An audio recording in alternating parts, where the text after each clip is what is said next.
Voici chevalier, héritier, prince. De couronne et de gloire, tome 3. Écrit par Morgan Rice. Narration, Guillaume Tremblay. Chapitre 1er. Même si tous les nobles de Délos ne l'avaient pas regardé fixement, Thanos se serait senti aussi nerveux qu'un jeune homme le jour de son mariage. Il se tenait à côté de l'autel qui avait été installé dans la salle de banquet la plus vaste du château, et d'une façon ou d'une autre, il arrivait à se tenir parfaitement immobile, mais seulement parce que son entraînement de soldat lui permettait de ne montrer aucune peur. Alors qu'il se tenait devant tous ces gens, il sentait son estomac se nouer sous la pression exercée par leur présence.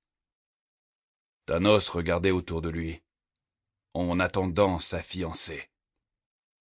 La salle de banquet débordait de soie blanche et étincelait de diamants. On aurait eu peine à trouver une surface qui ne scintille pas. Même les domestiques qui servaient les nobles portaient des vêtements qui auraient fait honte à la plupart des marchands. En ce qui concerne les nobles eux-mêmes, ils étaient aujourd'hui vêtus de soie et de velours, dégoulinés d'or et d'argent, et semblaient sortir du conte d'un barde. Thanos trouvait que c'était vraiment excessif, mais on ne lui avait pas vraiment demandé son avis.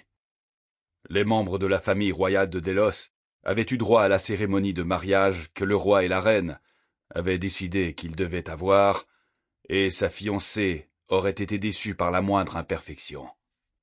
Il jeta un coup d'œil aux alentours et les vit. Le roi Claudius et la reine Athéna, assis ensemble sur des trônes sculptés en bois de fer et couverts de feuilles d'or. Fièrement assis, ils étaient visiblement ravis que Thanos ait décidé d'accepter la fiancée qu'ils avaient choisie pour lui. Le grand prêtre, richement vêtu d'une robe dorée, qui reflétait les rayons du soleil, se tenait à côté de lui.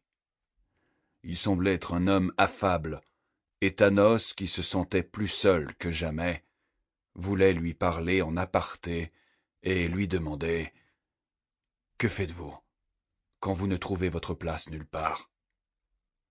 Mais il ne pouvait pas faire ça. Thanos n'était pas seulement angoissé par le mariage, il y avait aussi beaucoup d'autres choses.